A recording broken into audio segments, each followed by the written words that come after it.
Bamanyare cɛni muso denmisɛnni maabakɔrɔ an na foli ni tanu kɛ wajabate nin y'an sigilen kunnafoni kɛnɛ kan fɛn min ye fasirikɛbaw ye dabaji karamɔgɔw an na foli ni tanu ni d'u ma kanubaa minnu bɛ ni jɛmukan in di tɛmɛ u kan Mali kɔnɔ ani Mali kɔ kan an b'u bɛɛ lajɛlen fo dan tɛ foli min na e ni ne fɛn min ye kunnafoni ye a kelen bɛ dafara ye an bɛna an bolo don kunnafoni na ni k'a yɛrɛ kɛ fɛn min y'an karamɔgɔ ye n'o ye Elhaji Daba Tunkara ye garibukɛ in kɔni sɛgɛ digilen b'a la sɛgɛ bɛ daba la bi o juguya mɛn a pasan bɛ i b'a fɔ Magankoro i y'a jateminɛ ka ɲa e m'a ye de cɛ dɔ ka pasa o ti miɲɛ ye koyi daba pasara waati laban na koyi pasa ye sɛgɛ de fantanya de bɛ ɲini k'a fa ne y'a fɔ a ye o jeliya man di bilen o maa bɛ yaala de la sa dani da ne y'a mɛn k'a fɔ n kɔrɔkɛ nana n'o ye Adama Traoré Jamanoir a taa m'o ka jaga nɔfɛ k'a ka dɔn bila nbalan kɔnɔ o ka ko ja a taa m'o ka jaga nɔfɛ dugu bɛ cogo min na bi o tuma n'a ye jaga sɔrɔ k'a ka tile so an y'a fara a ma a ka taa jaga in dun ni nbalan fara dun ni nbalan fara ni nbalan fara mun a k'a tilen ka taa n'a bɛɛ so wa walima e jigi bɛ dɔ kan e bi ne jigi tɛ foyi kɔni kan e ta ɲɛnabɔlen don ne jigi tɛ suruku karamɔgɔ mɔ o ma nana surukuba denw kɔni n'u bɛ sogo tufa fɛ u k'a tufa n'o tɛ foyi tɛ se so o tuma an bɛ dugawu k'a ye an yɛrɛ bɛ dugawu ɲini a fɛ fɛn min ye kunnafoni ɲini baara min n'a b'a la Ala k'a bɛn sababa ma fɛn min ye duwakun ye a bɛ ɲini ka salo nka fɛn min ye girinkajɔ ani wulikajɔw bɛɛ sen na san'o cɛ an b'a ɲini nɛgɛ karafe fɛ Mamudu Kamara a ka taa n'an ye Bamako jafɛ la an ka sɔrɔ k'an kɛ kunnafoni daba kɔnɔ fajanw. Jersuru n'i y'a mɛn marakakan na ko Andika o kɔrɔ an ka taa wajabate an bɛ taa k'an datɔ an ma hakili to a la su o su bi ja a bi dɔ kaba fitiri min tɛgɛ don ka bɔ ni sɛbɛn ye an ko min ma le canard de Venise fasiriba n'o ye Alifuseni Togo ye nin y'a ka sɛbɛn ye Alifuseni ko an ka Ala tanu an ka Ala ko ɲuman dɔn Mali kunsigi bɛ ka don min kɔnɔ a don sera Mali ka yɛrɛma hɔrɔnya Mali ka yɛrɛta ni ɲɛda b'a la bi maa bɛ se k'i bolosi fɛn min na o ye anw ka wolomasiri tabaw armée Jabanikala ko a ko fɛn min ye Mali armée ye a ye mɔnɔ bɔ ka mɔnɔ kura bɔ Baba Modibo Keita a ye armée min du tigɛ ni k'a sigi anw ka jamana kunna Général Musa Traoré Alpha Umaru Konare ani Amadu Tumani Touré fo kana se Jɔnkunda ma ani IBK ma bandaw tile hali Amadu Aya Sanogo a tɔgɔ fɔlen bɛ ko in na nin bɛɛ lajɛlen ye waati kɛ jamana in kunna nka u ye dɔ kɛ maa min bɛ n'o nalen bɛ a bɛɛ lajɛlen kunsago Ala ni jija ani cɛsiri fɛ o ye jamanakuntigi min b'an kunna Colonel Asimi Goita a ka di i ye Asimi Goita a man di i ye Asimi Goita sabula wulikajɔ ni jija ani cɛsiri min n'a y'o kɛ nin waati kunkurunin kɔnɔna na bɛɛ lajɛlen y'a dɔn k'a fɔ nin miyankakɛ in maa min ni faso kanu b'a la o dɔrɔn tɛ nka kɛwale a n'a wulikajɔ n'a cɛsiri ɲɛdimi don kɔnɔdimi tɛ Jabanikala ko Asimi Goita sabula a tɔgɔ duman bɛ da ale de la nka maa minnu bɛ n'olu y'a baara kɛba ye su fara tile ka jija ani cɛsiri cɛŋana minnu n'a y'i bolo maa labɔ olu nɔfɛ ka armée ta k'a d'u ma k'a fɔ a ɲɛna e don a tiɲɛna e don o ye cɛŋana minnu ye olu fana y'u jeniyɔrɔ fin Colonel Sadio Kamara a ko n'i y'a ta k'a lajɛ Mali k'a ta san 2013 la ka n'a bila 2022 la jamana ka yɛrɛya a ka indépendance ye ani jamana sago doni a yɛrɛ la o kun donnen bɛ ngalama na wulikajɔ caman kɛra bɛɛ y'i se kɛ maa min sera i y'i se kɛ maa min ma se i y'i se kɛ nka min se bɛ se bɛɛ lajɛlen ɲɛ bi o de ye Colonel Asimi Goita a n'a ka gouvernement ye sabula baara min kɛra jamanadenw wasalen bɛ Jabanikala ko kunun ko Mali kun kɛlen bɛ batɛmɛsira ye Maliden kunsago tɛ jamana in na taafan tɛ nafan tɛ bɛɛ lajɛlen kɔnɔ gannen bɛ kabi Bamanjia wale an b'a mɛn Kidali Tombouctou Gao kana se Moti Maliden tɔw kɔnɔ kwanzen da la fo kana cɛrun k'a kɛ Mali fanda naani bɛɛ lajɛlen ye maaw y'a dɔn ko in juguyara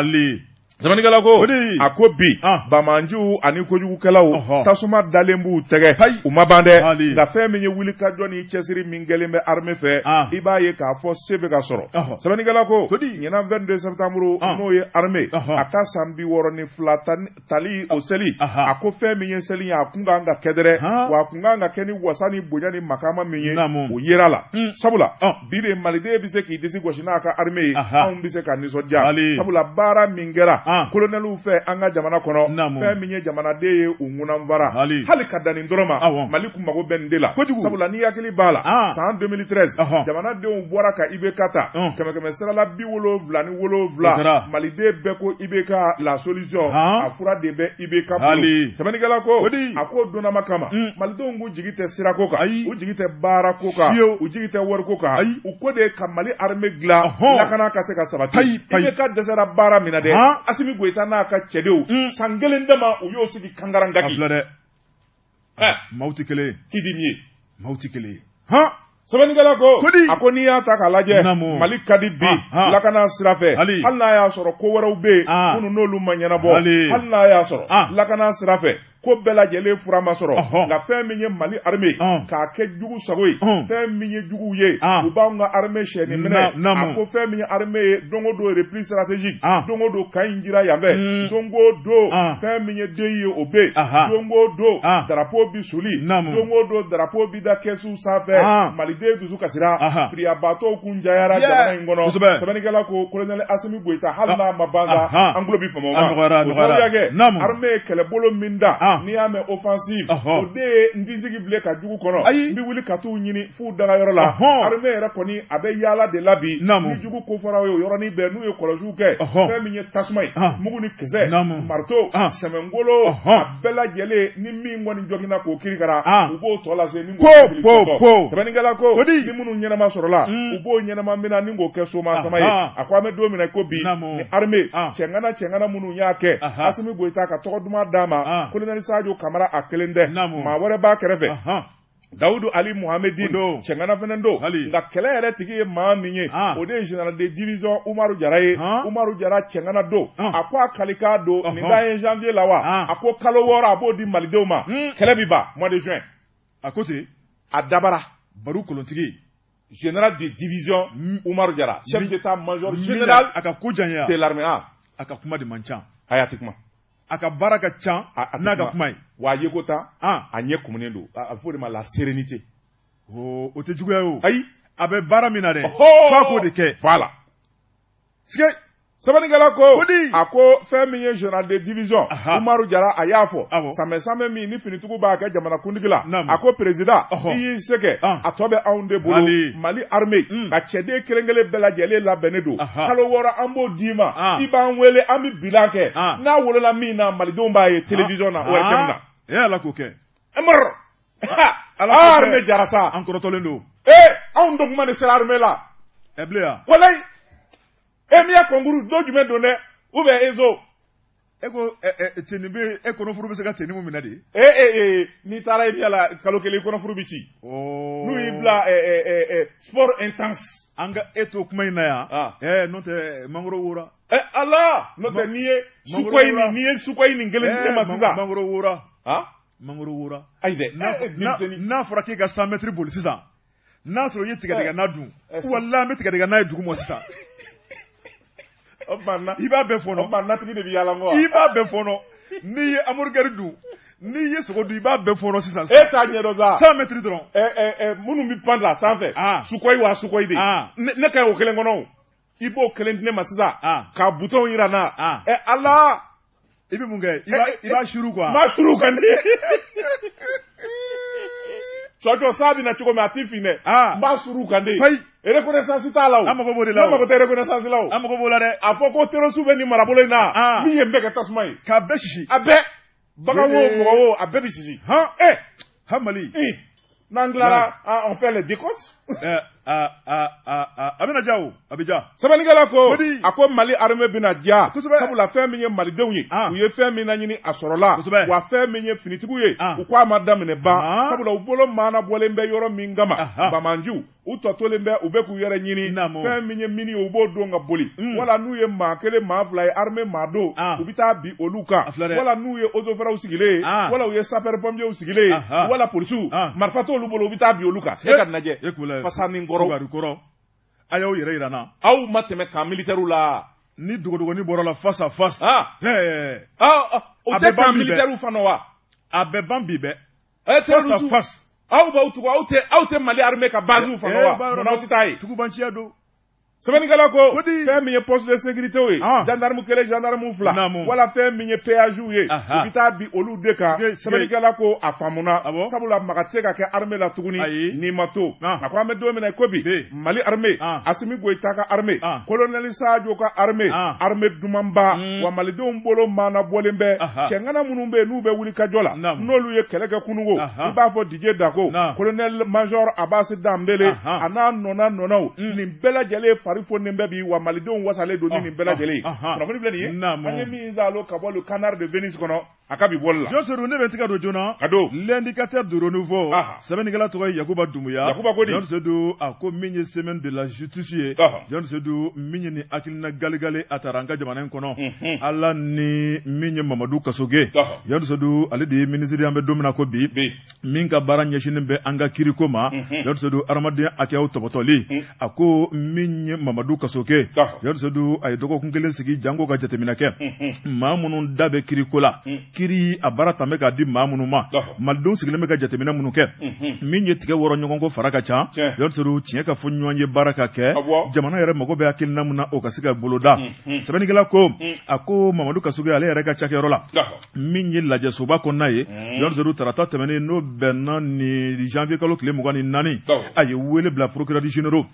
procureur de la république min ye magistrat ye Seydou u ka ɲɛfɔli kɛ min ye ale Mamadu Kasoge ministre de la justice a mago bɛ fɛn dɔ la jamana yɛrɛ kɛmɛ ka taabolo min ta k'a fɔ a ye Seydou o de ye kiriko ye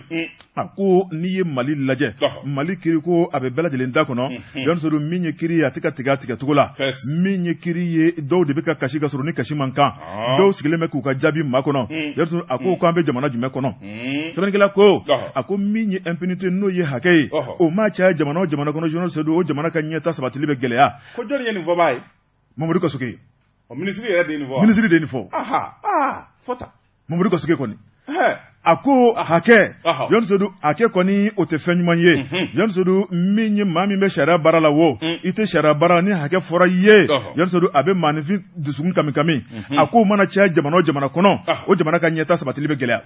a ko min ye hakɛ an ka yɔrɔ jan o la maa min kan ka bila minɛn min kɔnɔ o ka bila o minɛn kɔnɔ Seydou min ye an ka kiiritigɛlaw ye Seydou fɛn minnu tɛmɛna o tɛmɛna o tuma plus jamais sa Mali kɔnɔ maa min ka tiɲɛ kan ka d'a ma a ka tiɲɛ ka d'a ma wari ko tɛ ɲɛda ko tɛ jɔyɔrɔ ko tɛ a ko min ye Mali ye i b'a ye k'a fɔ kiiritigɛyɔrɔ caman bɛ yen Seydou tile gan bɛ maaw la dossiers dadalen bɛ kalo kelen kalo fila fo san kelen u dɛsɛ bɛ ka bɔ u nɔ na a ko o banna min ye kiiri ye n'a nun donna ko bɛɛ lajɛlen ka tigɛ min ye kiiritigɛlaw fɛ Seydou jan ko jugement a bɛ se ka kɛ cogo min na min ye tiɲɛtigi o ka tiɲɛ ka di nkalonitigi ka nkalon ka di a ko min ye an ka jamana mago bɛ min na an bɛ don min na ko o ye nin ye kosɛbɛ o tuma min kɔni kangari ye Mamadu Kasoge a y'o da dɛ a ko a tɛ fɛ k'a mɛn bilen min ye jamanadenw ye jango min ye an kunnafonidilaw ye kuma bɛ min ye kiiri tigɛ kojuguya hali bi ko bɛ Mali kɔnɔ min kɔni magistraw ye procureur généraux ci kɔni taara ka d'u ma min kɔni Mali kiiritigɛsow ye sa Seydou a ka kɛ maliden bɛɛ lajɛlen sago i n'a fɔ Mali kura ko bɛ ka fɔ cogo min na min ye kiiriko ye a ka jɛya kunnafoni filɛ nin ye an ye min bɔ indicateur de renouveau kɔnɔ a ka bi bɔli don Bois Jabate naamu ni gɔngɔrɔ bɔ tile ma a bi se wa abada ne dun tɛgɛ don mun de n bɛ bɔ ni sɛbɛn ye an ko min ma le canard déchaîné Fasiriba n'o ye la rédaction ye nin y'u ka sɛbɛn ye a ko cogo di a ko an ka taa maison de la presse la mun bɛ yen fɛn min ye kunnafonidilaw ye kunnafoni minnu n'olu b'a sɛbɛn dabaji karamɔgɔw fɛn min ye fɔɲɔgɔnkɔ belebeleba o donnen bɛ u ni ɲɔgɔn cɛ sɛbɛnnikɛla ko a ko n'i y'a ta k'a lajɛ ASEP n'o fɔra o bɛ sɛbɛnnikɛlaw de ko fɔ minnu bɛ journaux sɛbɛn u ka tɔnba de y'o ye sɛbɛnnikɛla ko a ko an bɛ don min na ko bi bureau kɔrɔlen min min kun b'u kunna n'o kun ɲɛmaya bɛ Usmane Daw bolo o wulila ka bɔ yen jɛkulu dɔ sigira u ko min ma bureau transitoire o ɲɛmaya dilen bɛ Ibrahima Cokari ma sɛbɛnnikɛla ko fɛn min ye Usmane Daw ye ale n'a ka maaw bɛɛ sama-samali la bɛɛ ko ne ta de ye tiɲɛ ye bɛɛ ko a kan ka to ne ta de la sɛbɛnnikɛla ko nka a mana tigɛ da o da la fɛn min kɔni ye kunnafonidilaw ye u kungo bi jala tigɛ yɔrɔ min na jan'a ka se cakɛda wɛrɛw ma o ye maison de la presse ye jɛkulu min bɛ maison de la presse kunna télésow arajosow sɛbɛnnikɛlaw ani agence de communication o bɛɛ lajɛlen de bi fara ɲɔgɔn kan ka jɛkulu sigi u ko min ma maison de la presse sɛbɛnnikɛla ko a ɲɛmaa de ye Banjugu Dande ye chevalier de l'ordre national a ko n'i y'a ta k'a lajɛ fɛn min ye Banjugu Dande ye a n'a ka jɛkulu u ye ko in kɔni da ni k'a lajɛ n'a ma ɲɛ k'a fɔ jɛkulu fila fɔlen bɛ ɲɔgɔn kɔ fan fila fɔlen bɛ ɲɔgɔn kɔ an ka bɛɛ lamɛn an ka ko in lajɛ tiɲɛ yɛrɛ ye min ye an k'o fɔ diɲɛmaa ye sɛbɛnnikɛla ko o de nana bange fɛn min n'o ye communiqué min ni maison de la presse a y'a caru communiqué in sɛbɛn kɔrɔ jɛlen bɛ a ko n'i y'a ta k'a lajɛ sibiri don janvier kalo tile 21 san 2023 u ye réunion kɛ réunion senfɛ u ye ASEP ko in jateminɛ ka taa k'a jateminɛ ka segin u y'u bolo kuru fɛn min na a fɔlɔ assemblée générale min kɛra n'a kɛra sababu ye Usmane Daw k'a gɛn ka bɔ jɔyɔrɔ la ale yɛrɛ de ye maaw wele koyi ko a ye na wa a y'a tɛgɛ sɛbɛnna bila sɛbɛnnikɛla ko o dɔrɔn tɛ motion de censure n'o ye gɛnni ye a ka don ordre du jour la kuma ka k'a kan a kun bann'o ma nka a labanna fɛn min ye jama ye olu kɔni diyara a sɔnn'o ma o donna ordre du jour la sɛbɛnnikɛla ko a ko n'i y'a ta k'a lajɛ o ordre du jour kelen sigi de kɛr'o kan fɛn min ye ASEP ye a tɔnden minnu bɛ yen olu nana ka na bɛn motion de censure kan wa kuma kɛra kan fɛn min ye Usmane Daw ye maison de la presse ka fɔ la a ko n'i y'a ta k'a lajɛ directeur de publication waati min ni motion de censure kuma sera ale yɛrɛ dusumango tɛ fa togoni na a wulila ni k'i ta fan ɲini nin ko in na sɛbɛnnikɛla ko maa minnu tora yen e ma fusa ni anw ye i ma mugu ci k'an minɛ o tuma sariya ye min fɔ an b'o bato o yɔrɔnin bɛɛ u ye ICO wele ani sariyatigiw wele u tɛmɛna ni baara ye bureau min sigira u k'o de ma collège transitoire baara dira o de ma maa min sugandira ka ko président ye o de ye Ibrahima Alayi Cokari ye maison de la presse ko a ko n'i ye ko in da k'a lajɛ tiɲɛ tɛ Usmane Daw fɛ o tuma olu bɛ min ɲini o de ye k'a fɔ sɛbɛnnikɛla bɛɛ lajɛlen ka kɛ kelen ye Usmane Daw a ka diɲɛ fɛn min ye bɛnkan minnu kɛra assemblée générale la janvier kalo tile 14 san 2023 ale yɛrɛ assemblée maaw de wele ka na koyi o tuma maa ka kɔmɔsuruku welele a b'i ka kara f'i ye a ka diɲɛ ni o ye filanan fɛn min ye ASEP ye a ko jɛkulu min bi ko la dɔ olu fɛ ASEP tɔgɔ la o ye collège transitoire in ye sabanan a ko n'i y'a ta k'a lajɛ u b'a ɲini collège transitoire in fɛ a ka baara de kɛ cɛmancɛla fanga to ye sa wa sariya kisɛw ani kalafili jɛlen olu bɛ se ka kɛ cogo min a naaninan u ka baara kɛ kunnafonidila bɛɛ lajɛlen ka fara ɲɔgɔn kan min bɛ se k'a to u jɔyɔrɔ ye min ye Mali ka ɲɛtaa kura la o ka sabati a duurunan o de ye k'a fɔ kalafili ka kɛ waati la waati min bɛrɛ bɛnnen bɛ min bɛ se k'a to gɛlɛya minnu n'o y'u sɔrɔ u ka b'o la kunnafoni filɛ nin ye an ye min zalo ka bɔ le canard de Venise kɔnɔ a ka bi bɔli la. Jɔn ne bɛ n tigɛ don lettre du peuple jamanadenw ka bataki sɛbɛnnikɛla tɔgɔ ye Yusufu Bambe Jɔn Sedu Yusufu ko a ko min ye Tapital Pulaku ye Jɔn Sedu u bɔra ni ka bɔ mangun kɔnɔ u y'a yɛrɛ k'a fɔ min ye kuma dɔ bɛ ka bɔ maa dɔ da n'o ye ministère de la réconciliation ye Jɔn Sedu o cɛba dɔ n'o de tɔgɔ ko Seku Boli Jɔn Sedu Seku Boli a bɛ k'i sigi min ye kɛnɛw kan ni k'olu tɛgɛrɛma k'a yɛrɛ k'a fɔ Bamantia wale mun bɛ Mali kɔnɔ Jɔn Sedu min ye cɛ tɛ muso tɛ maa minnu bɛ ka kɔkɔrɔma don ayiwa k'o ye Tapital Pulaku maaw ye sɛbɛnnikɛla ko a ko min ye Seku Boli ye Jɔn Sedu a wasalen a bɛ kuma min ye a dabara cɛmancɛ k'a yɛrɛ k'a fɔ Bamantia wale mun bɛ Mali kɔnɔ Jɔn Sedu min kɔni ye tiɲɛnikɛlaw n'o ye terroriste ye Jɔn Sedu ko maa dɔw de bɛ Bamako yan minnu dalen bɛ k'u dɔn bɛ ko ye ale b'u bɛɛ dɔn a b'u tɔgɔ dɔn maa minnu b'u wari ta ka d'u ma maa minnu bɛ marifa san ka d'u ma a ko n'u ma sabali k'a b'u bɛɛ tɔgɔ fɔ kelen kelen sɛbɛnnikɛla ko a ko min ye Seku Boli a ka nin chantage ye a ko nin tɛ marché Mali kɔnɔ bilen koyi min ye Tapital Pulaku a cadrebaw ye u ye ɲɔgɔn sɔrɔ min ye lajɛ ye lajɛ in senfɛ u y'u kan nabɔ u y'a yira k'a fɔ Mali ye kelen ye Mali kani maliden wɛrɛ kana malidenw bila ɲɔgɔn na min ye olu ka Tapital Pulaku ye maa minnu ye filaw ye u ye tɔn de sigi wa min ye siya wɛrɛw ye k'u bɛɛ lajɛlen b'a kɔnɔ a ko olu ka nin tɔn in sigilen Jɔn Sedu o de ye ka ɲɔgɔn dɔn o de ye ka jɛ ni k'u bolo di ɲɔgɔn ma o de ye min ye balimaya ka sinsin o de ɲɔgɔn dɛmɛ fana ka sinsin an ka jamana in kɔnɔ u m'a dabɔ ko wɛrɛ kama a ko min ye kulu jalaki ka bolonkɔni ta k'a ɲɛsin olu ma k'olu ye tiɲɛnikɛlaw ye o tuma ko ala bɛ tiɲɛ bange sɛbɛnnikɛla ko a ko n'i ye jateminɛ kɛ maa minnu ye tiɲɛnikɛlaw ye k'u dɔnnen don Tabital Pulaku maaw y'a yira k'a fɔ collectif de défense des militaires k'o ye jɛrɛjɛkulu mun sigilen bɛ taɲini kama min ye transition ɲɛmaw ye k'u k'u ɲɛ yɛlɛ o tuma min ye maa minnu tɛ Mali fɛ maa minnu bɛ ka Mali buruja maa minnu bɛ k'u ka nafa ɲini o tuma ko ni tɔn in tɛ foyi ye n'o tɛ min ye jugu ani ɲumanw ye ko k'u woloma ka bɔ ɲɔgɔn na n'o tɛ k'a bɛna kɛ fili ye sɛbɛnnikɛla ko a ko min ye Tabital Pulaku ye Yɔrisodo a ɲɛmaw u y'a yira k'a fɔ min kɔni ye don n'a nataw ye Yɔrisodo olu kɔni bɛna bɔ mankun yɛrɛ kɔnɔ sa k'a yira k'a fɔ olu bɛ baara min na u ka baara kana kɛ sanjikɔrɔ wɔsi ye jalaki min bɛ ka taa k'olu sigira su fara tile kan ala b'a dɔn kira b'a dɔn Yɔrisodo min ye faso kanu min b'olu dusukun na olu bɛ ka min kɛ dibi la olu bɛ ka wulikajɔ min kɛ Mali basigi la ka t'o yɛlɛma k'o kɛ juguya ye Yɔrisodo o tuma ko min ye a fɔbaw ye sigi tɛna kɛ k'u lajɛ se k'u boli a ye gasi min ta k'olu sɛgɛrɛ dongo do k'a b'olu buruja Yɔrisodo n'i ye olu ka baara taabolow lajɛ min ye fila minnu bɛ togoda la ka na bila minnu bɛ duguba kɔnɔna la Yɔrisodo ko kunnafoni min b'u ni ɲɔgɔn cɛ o de ye balimaya ye o de ye a ye sabali ye k'olu ye maa min ladɔnniya ka bɔ bamancɛ wali la k'a tɛ se ka fɔ ka ban o tuma k'u ka baara bɛ ka kɛ sanjikɔrɔ wɔsi ye sɛbɛnnikɛla ko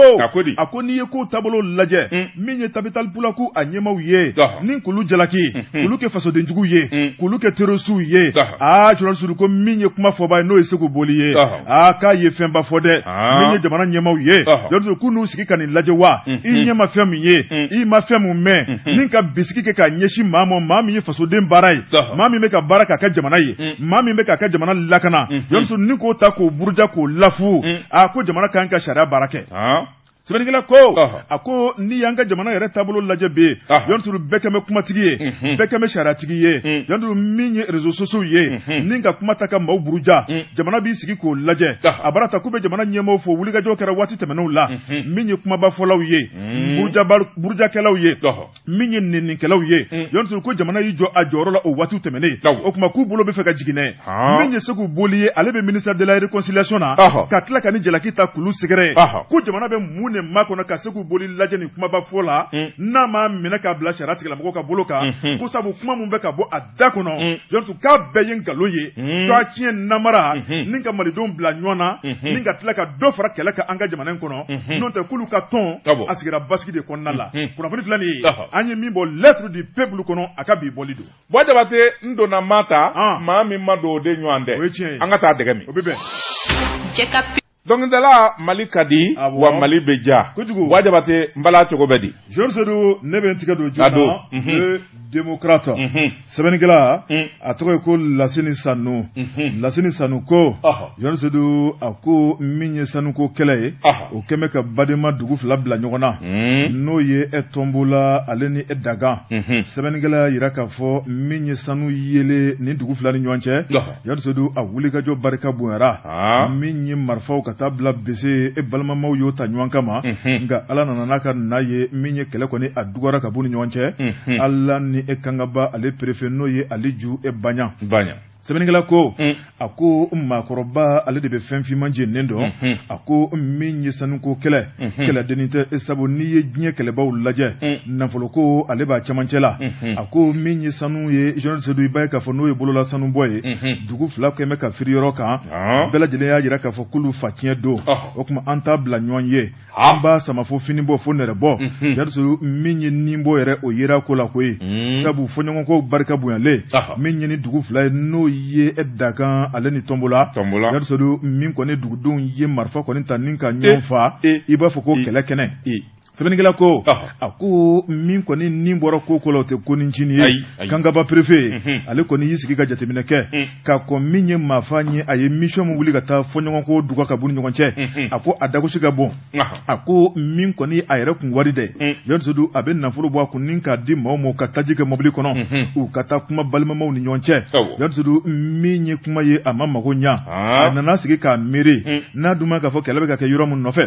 n'o ye nin kɛnɛ fuyafuya in ye o kuma me yamariya bɔ ni ka décision bɔ k'a yira k'a fɔ min kɔni kɛnɛ in kana maa si birilen tuguni ko sanu ɲini a ye a suspend sɛbɛnnikɛla ko ale ka nin décision u y'a ta ni ka taa n'a ye journaliste do min ye tribunal administratif ye min ye décision in kɔni k'a kɔkari min kɔni tribunal administratif ye o ko kɛnɛ bɛ aw bolo sira bɛ aw bolo o ye décision annulé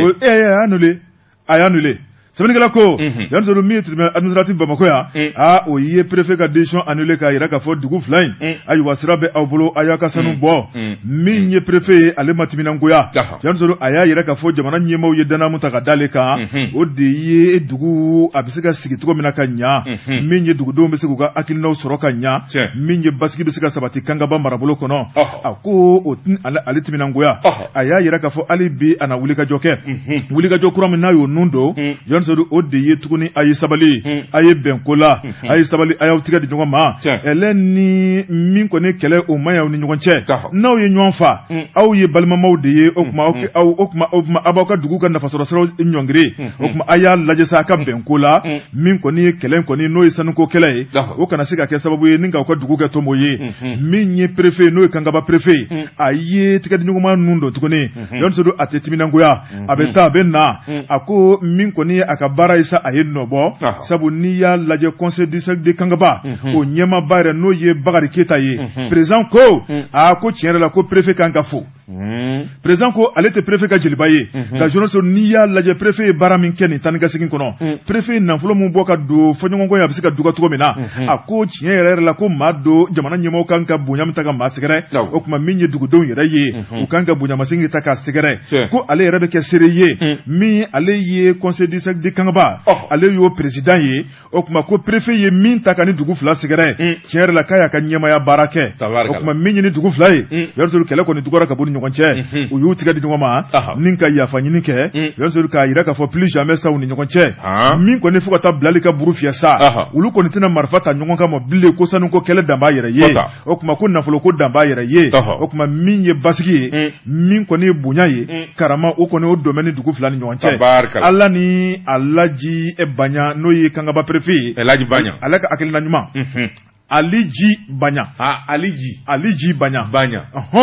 ko d'abord a ka hakilina ɲuman o kuma k'a ni ce a ka fasoden ɲumanya baara la kunnafoni filanan an ye min bɔ le démocratique kɔnɔ a ka bi bɔli don Jabate ne bɛ n tɛgɛ don ni bɔ ni sɛbɛn ye an ko min ma indicateur du renouveau o don Fasiriba n'o ye Adama Jabate nin y'a ka sɛbɛn ye a ko cogo di Adama ko a ka di n'a tɛ dabila diɲɛ nege tɛna kɔ nin cɛ in nin kɔni ye Mansuru ye maa min kɔni n'a bolo kɔni taara bɔrɔ kɔnɔ cawu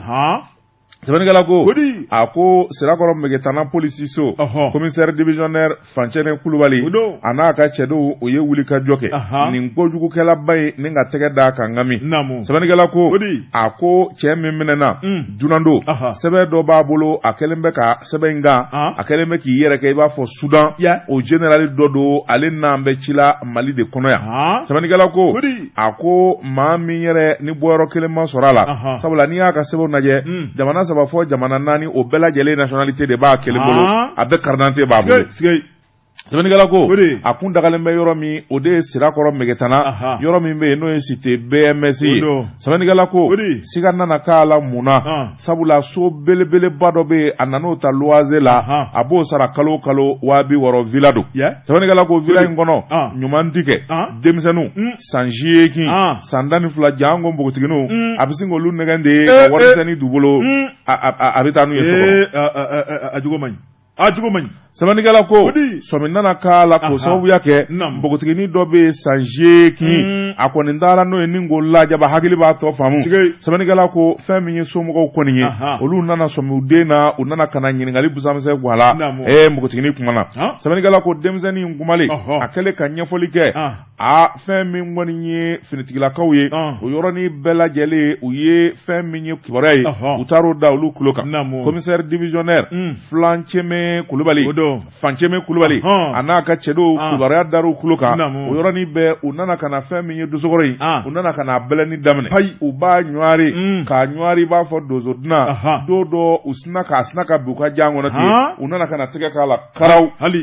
amenele sɛbɛnnikɛla ko fɛn min y'a ka sokɔnɔna ye u y'o larawe laraweli senfɛ u nana bɔ a kalama k'a fɔ fɛn min ye pistolet dɔ ye o bɛ yen pistolet automatique wari camanbaden de b'a bolo dolari euro CFA maa tɛ nin bɛɛ bɔyɔrɔ dɔn carte professionnelle militaire o sababu b'a bolo a si ni si tɛ kelen ye sɛbɛnnikɛla ko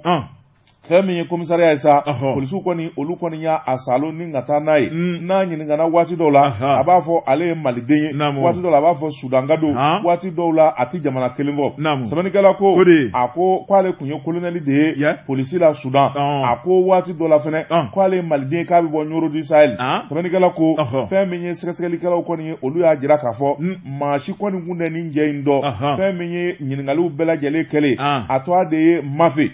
Mafe o yɔrɔnin bɛɛ u taara ka taa n'a ye fɛn min ye commune wɔɔrɔnan tribunal la ka taa di kiiritigɛlaw ma kiiritigɛlaw olu ye ɲininkali busamisɛn guala o yɔrɔnin bɛɛ kasoladon sɛbɛn o de ye mandat de dépôt ye u y'o d'a kan ntɛnɛndon ni ka taa bila Bamako kura kaso bonba la kunnafoni min ye an ye min salo ka bɔ indicateur du renouveau kɔnɔ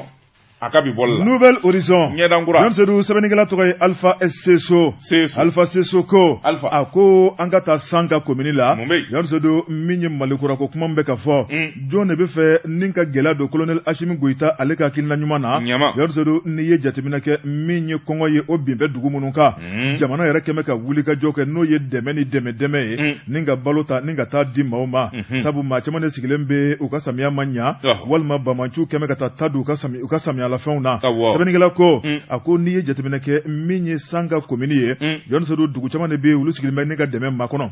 jamana ɲɛmaaw ye wuli ka jɔ kɛ ni k'u ka kulekan mɛn Seydou min ye tɔni 354 ni k'o kɛ bolomafara ye sɛbɛnnikɛla ko a ko nin tɔni 354 talen Sanka mairie la Seydou min kɔni ye balo kɔni a labilala dugudenw ye monsieur le maire ka taa bila min ye cɛkɔrɔbaw ye laadala ɲɛmaaw diinɛ ɲɛmaaw o kuma jamana ka wuli ka jɔ ɛlɛ ni bɛrɛ tɛ nka ni minɛ ka bili a ka kusa ni dalankolon ye sɛbɛnnikɛla ko a ko jamanakuntigi bɛ hami n'a ka jamanadenw ye waati bɛɛ lajɛlen kɔnɔ lakana sera ni ka taa bila dunkafaw la sɛbɛnnikɛla ko a ko min ye balo kɔni bilalen mairie kɔnɔ ayiwa min kɔni tɔni 354 a tila waatiw selen tɔni 75 o y'a jɛ o tununna o tuma wo tun bɛ bɔrɔ la de a na ye o a na ye Ashimi ka balo bilalen tɛ a na ye o Ashimi ye balo min bila ka taa o sigalen de filɛ Sanka ta tɔni 75 o de tununna e ko yɔrɔ jumɛn Sanka sige a bɛ ye o sɛbɛnnikɛla ko a ko di Seydou min ye balo tila waati selen dugumɔgɔw kɔni bɔra ni ka n'u jɔ o kuma min ye colonel Ashimi Goïta ye an b'i fɔ k'i waleɲuman dɔn min ye dugu cɛkɔrɔbaw ye min ye diinɛ baarakɛlaw ye dugu minnu kofɔra ni balo kan ka ta ka di dugu minnu ma n'o ye Ogele ye Ogele da Baru Deni Sanga Beni Gogoli ka taa bila Kundu Ando ale ni Bogo ni dugu a ɲɛmaaw nanu jɔ min y'u ka bɔrɔw ye a y'an ka balo d'a ma an ka taa joona joona sɛbɛnnikɛla ko min kɔni ɲɔ kɔni a sarada la a y'a yira k'a fɔ balo min kɔni tun bɛ ka di o de ye kaba ye Seydou kaba bɔrɔ kɔni sarada la a kan ka bɛn bɛɛ hakɛya mun ma dɛ bɔrɔ 70 min ye tɔni 75 o sina k'a jɛ ten u ye maire ɲininka a tun bɛ mairie de kɔnɔ u ko monsieur le maire balo min nana ko k'a di dugudenw ma tɔni 75 y'a jɛ o kuma a taara min o y'i da lawurusi la k'a yira k'a fɔ min nana bila mairie kɔnɔ yan dɛ ni gardien sigilen b'a da la ale b'i da lawurusi la maa ma bɔrɔ kelen t'a la gardien b'a da la yen sɛbɛnnikɛla ko Seydou min ye balo maa minnu taara ni a ye o kuma olu de tɔni 75 in latunu sira la wa walima a tununa mairie de kɔnɔ wa a ma décharge ɲɛna de a ma jigin olu ɲɛna ni réception min kɛ n k'a bɛ compter de a bɛ compter ka compter papier mun bɛ yen ka PV da ka bɛɛ b'a signé min bilala ka na d'a ma a dafara kalash a dafara o kuma an taara jinɛw jinɛw y'a ta ni jinɛ min ye nin ta jinɛw bɛna bila a nɔ na dɛ Sanka jinɛw ye balo ta u bɛ na n'a ye sɛbɛnnikɛla ko tɔni 70 e ko kilo 70 de wa tɔni 70 70 ani tɔni 5 tɔni 70 75 tonnes de maïs o tɛ remorque fa malo ye remorque kelen dɛbɛ fo ka tɔ to sɛbɛnnikɛla ko yɔrɔsodu min ye nin tɔni 75 ye min kɔni dugudenw ye u y'u ta da bɔgɔ jenini kan min ye Bandiagara ale tribunali o kuma u taara plainte kɛ k'a ɲɛsin maire ma monsieur le maire a nana bila de ka mairie kɔnɔ k'e k'a d'anw ma o kuma majɛ min y'a jɛ joona joona an tɛ cɛ dɔn an tɛ muso dɔn an bɛ de dɔn monsieur le maire kɔni fana y'a yira k'a fɔ maa minnu nana n'a ye a kulu nana ni min ye ko de ye nin ye o kuma k'ale fana bi kale k'i siɲɛ o kuma dɔrɔmɛ kelen ale m'o ta ko n'ale ma fɛn fara kan ale tɛna fɛn bɔ a la a ko kɔni a bɛ kiiritigɛlaw bolo nin waati la o kuma a ko na sɛgɛsɛgɛ ni k'a ɲɛdɔn kunnafoni filɛ nin ye an ye min bɔ Nouvelle Horizon kɔnɔ Alpha Seso ale ka sɛbɛnni don Jabate waati n'a ka waatiw bɛ ɲɔgɔn na bi ta an b'a bila yan foli ni tani an b'o ta ka lase Dankɔrɔba ma le président des présidents l'ingénieur des ingénieurs belebele Johnny Mamadou Nama Keita wa i tɛ min dɔn dɛ sanuko kɛlɛ min wulilen don kangaba bi dɛ Jɔn a ye kɛlɛ min dala sa bi mais a ka yɔrɔ tɛ yan a bɛ yen dɔn kojugu a ye kɛlɛ min dala sa a tɛ fɔ ka ban dongo don bɛ ka wele a président na dugumɔgɔ fɔ bɛ ɲɔgɔn kɔ an bɛ foli ni tani d'a ma a kumakan bɛ ne don dɛ ka foli di Dankɔrɔba ma n'o ye commandant groupement territorial de gendarmerie de Bamako u b'a fɔ o de ma ko contingent o bɛ yen mais commandant de groupement o fana bɛ yen o n'o tɛ kelen ye gendarmerie commandant de brigade commandant de compagnie commandant de groupement commandant de légion a bɛɛ tɛ de ka taa wa kan ye kɔnɔ yen a bolofara ka ca yen dɛ a bɛɛ de bɛ yen kosɛbɛ an bɛ Lansana Tamba Keita Dankɔrɔba an bɛ foli ni tani d'a ma waati biro fɛ koyi fɛn min y'an kɔrɔkɛ ye Adama Traoré Diamant Noir l'homme invisible ale bɛ yɔrɔ jumɛn de ye a ti ye o i b'a nɔ de ye a ti ye a yɛrɛ ti ye nka a yeko fɔlɔ dun y'a yeko fɔlɔ yɔrɔ jumɛn maa t'a yɔrɔ dɔn ayi n y'a mankan de ne y'a nɔ de ye n'o tɛ ne m'a ye o Adama kɔni a magara n'a siɲɛ kelen depuis salon a ye gratte siɲɛ kelen a ye gratte siɲɛ kelen depuis salon o bɛ ne na depuis 2021 o bɛ ne n'a cɛ i ye san bɛɛ kɛ k'o nɔ siɲɛ ne ye san bɛɛ kɛ k'o nɔ siɲɛ a ma ye bilen ɔ 2022 ne y'o bɛɛ kɛ sa k'a ɲini ne m'a ye 2023 jɔra a kɔrɔ n'i m'a lajɛ an b'o mana dɛ nakari a na ye o an dun na ɲɔgɔn na a b'i ye a b'i ye maa ne bɛ yaala k'a ɲini a b'i ye n b'a fɔ Asimi Goyita ye a k'a ka radar kelen d'a ma a b'i ye an ka Diamant Noir ɲini a b'i ye Jean Seydou an bɛ foli ani tani ta ni ka Musa Tangara sɛgɛrɛ n'o ye Tangara création Korofina Nord la Dankɔrɔba ye a n'a dɔnko bɛ ɲɔgɔn na foli bɔra Mamutu Kamara yɔrɔ o tuma an bɛ foli ani tani ta ni ka radio Fafege sɛgɛrɛ a bɛ Jaramana bila marabolo la a directeur du programme Zedaw an b'a fɔ ka waleɲuman dɔn ni kunnafoni balan kelen bɛ santelɛmɛw ka radio la u ka association dɛmɛtɔn président ba n'o ye Yaya Blache Daw ye an bɛ Dankɔrɔba in fo a ka timinadiya la yɔrɔ an bɛ foli ani tani ta ni ka le maestro sɛgɛrɛ 3 ciseaux d'or Mali bɛɛ maa ma deli k'a sɔrɔ président Gauss n'o ye le cultivateur le styliste 12 métiers 13 valeurs Gauss création nin waati la a jɔn bɛ tabali la n'a y'a tigɛ 74 ans a b'a sigi hali verre t'a ɲɛ na hali a bolo ti yɛrɛ k'a yɛrɛ wa hali ni mansin gari tigɛra i b'a ye dɔrɔn plein kun a bɛ sin ka don a la ten a bɛ misali don a la yɔrɔnin kelen ne ko n ko kilisi dɔ na a ye man di jamana in kɔnɔ dɛ Jawusu ɲɔgɔnna yeli Jawusu ye fɛnba ye jamana in kɔnɔ dɛ u k'u hakili to a la a ka médaille chevalier de l'ordre national a n'o ka kan a bɛ retard la titre exceptionnel u kan ka kɛ commandeur ye a n'o ka kan bi a n'o ka kan médaille o médaille n'a dira Jawusu ma bi a n'a ka kan non il mérite kojugu ça je soutiens il mérite voilà awɔ donc je me souviens an bɛ bɛɛ lajɛlen fo waati korona bi ta sani an k'an kɔ don ɲɔgɔn na fɛn min ye Dal Dafu Mali fɛn min ye Fuseni ye n'o ye Fuseni Dafu ye Filani a n'a ka cɛ dɔw an bɛ foli ni tani d'o ma Dali Dakabana Dali ɲuman Dali industriel Dali moderne a bɛɛ lajɛlen a suguya fɛn o fɛn dessin ani fɛn min ye parterre ye minnu bɛ kɛ fleur la a bɛɛ lajɛlen bɛ sɔrɔ Dali Dafu Mali la fɛn min ye Fuseni Daf n terikɛ an tun na ɲɔgɔn na o an tun na ɲɔgɔn na n'i ye radio baarakɛla mankan mɛn k'an tun na ɲɔgɔn na ne terikɛ in bila koyi a bɛ Côte d'Ivoire Filani a ti kɛ tan dɛ a bɛ Côte d'Ivoire o tuma an na foli ni tani d'a ma ni radio nin waati in na baarakɛla mankan tun na ɲɔgɔn na o kɔrɔ ka di ale ye n terikɛ de ye o k'a ye gɛrɛ de bila a balila ka tunu ka gɛrɛ bila o fana man ɲi i ye ko ye wa ayiwa yɔrɔ o fana man ɲi gɛrɛ bilalen a nɔ yera sa o hali ka da Bitan ma bila ya. A bɛ saga commandé min kɛ. Ni sera. N'o yera sa, n'o yera o. Voilà. E y'a faamu. Bitan ma bila ya.